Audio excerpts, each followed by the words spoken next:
Hello everyone, welcome back. This video today is the beginning of Specialist Maths of Dynamics, and sorry about the alarm in the background, I'll live in the bush here. That's the fire alarm. Yeah, so this is the first video for Dynamics, and it's all about forces and how things work due to gravity and forcing on each other and that sort of thing. So we're going to look at that. So firstly, force is a vector, and so that means it has a magnitude, so how far it does, and a direction, so it's a vector. So we want to know which way it's pushing and how hard it's pushing, basically. We measure force with newtons always, and newtons go together with kilograms, meters and seconds, and so that's all our sort of standard units when we're doing these types of problems. So if you're figuring out things in kilograms, meters and seconds, that means your answer will be in newtons. These are all intimately connected. Newtons is, yeah, like I just said. So if everything's in there, then that's fine. If you go outside of these with any of units, you'll start getting strange answers because they're not made to go together. So stick with those four. Two things we're going to talk about in this video is resultant forces and resolving forces. And neither of these concepts will be that new to you, because resultant forces, that just means you add the forces together. Okay, so if you've got a force like this and you've got a force like that, then all you need to do is add those two together. And so you get this force and you put it onto the end of the other one, and you get a resultant force that looks something like that. So a resultant force just means if you add all the forces together, what do you get? So that's resultant forces. And resolving forces, what that means is that if you have a force like such, then if we resolve it into its components, so it has say a horizontal component like that, and a vertical, not very good there, a vertical component like that. So there's a component there, and there's a component there. So we're resolving a force into its two pieces. So that's what we're talking about today, and both of those skills are really required in dynamics. So let's just have a look at types of things you might have to do. So here, just a sort of like a little quick example. But say you have a force like that and a force like that at two different sort of angles. It doesn't matter, I'm not going to do the question. And let's just say that's 20 degrees in there, and let's just say that angle there is 30 degrees. Okay, so you've got two forces, and this force here is 5 newtons, and this one here is 4 newtons. So looking at that, so if we wanted to find the resultant force of those two, then there's a couple of ways to do it, and I'm not going to have time in this video to do it, but there's two ways how to add those. Firstly, you can add them using like a triangular addition.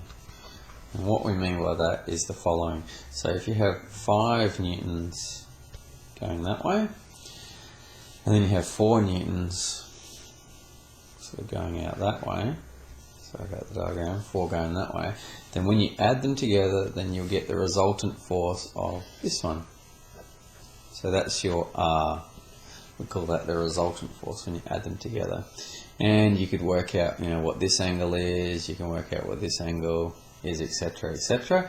And you can find the resultant force using that. In other words, you can find the magnitude of that, and you could find the overall angle, because you've got, so you can find out things like that.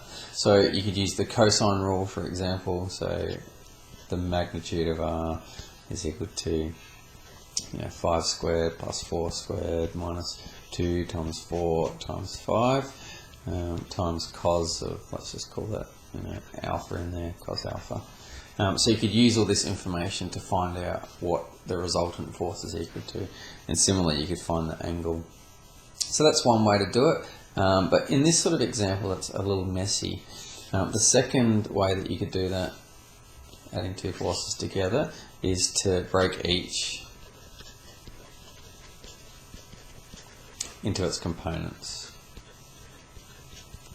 And this is often a quicker and easier way to do that, this particular way, because you can look at the 5 Newton force. So if you've got the 5 Newton force, and it's an angle of, what's that angle, 30 degrees. Oh, that's not very good. So that and that. So let's break it up into its horizontal and vertical components. You've got the 30 degrees here. Then we know that this component down here is 5 cos 30, and we know this component up here is 5 sin 30. And so we can rewrite that vector, instead of being 5 newtons there, we can rewrite that vector in I and j. So cos 30 is root 3 on 2, so that's 5 root 3 on 2i, plus sin 30 is half, plus 5 over 2j. And so we can rewrite that vector as that, and we can do a similar thing for the 4 Newton force, and then just add the components together. I might just quickly do it just to show you what I mean. And then we've got the 4 Newton force there, 4 Newton force, and let's do its components.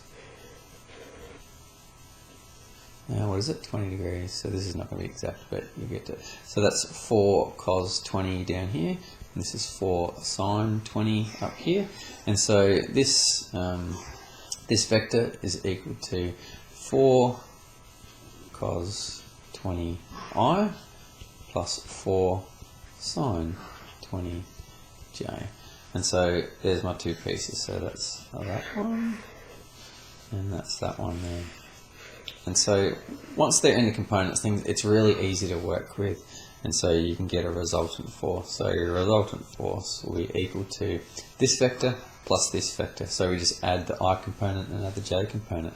And obviously, if you had your calculator out, you get cos 20 and figure out what it's equal to. But just for the sake of this video, it's just going to be like 5 root 3 over 2 plus 4 cos 20i. So, sorry, my son's just dying.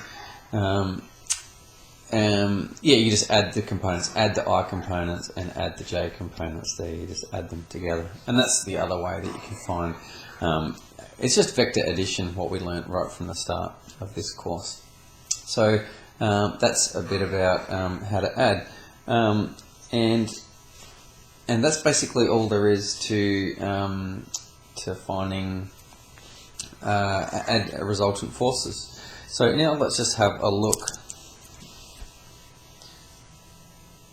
at a different type of problem where we've got, let's say, vertical forces and horizontal forces, which are different.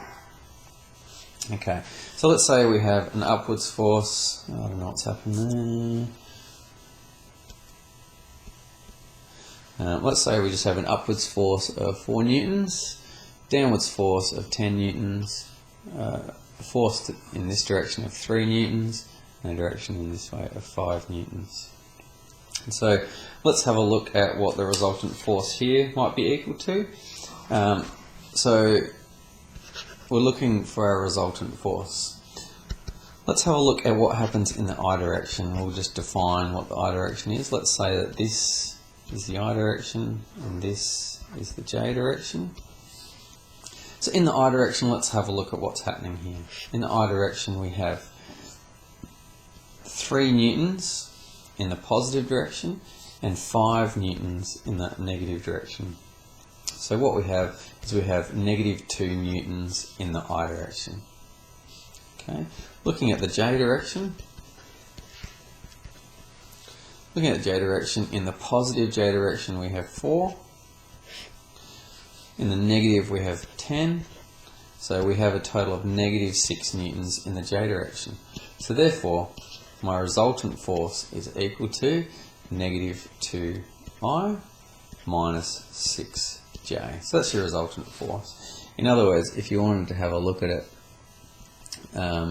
then if you added all these forces together, you'd get negative 2i minus 6j, so you get some sort of vector looking like that if you if all those forces were put together. And that's basically how we work with vectors, how we add forces together, how we sort of look at each situation. In the next video, we're going to look more at Newton's laws. But basically, just for this starter, you just need to be able to add forces together, so either using triangles or by the components, and also to resolve forces to break things up into their pieces. We'll see you in the next video.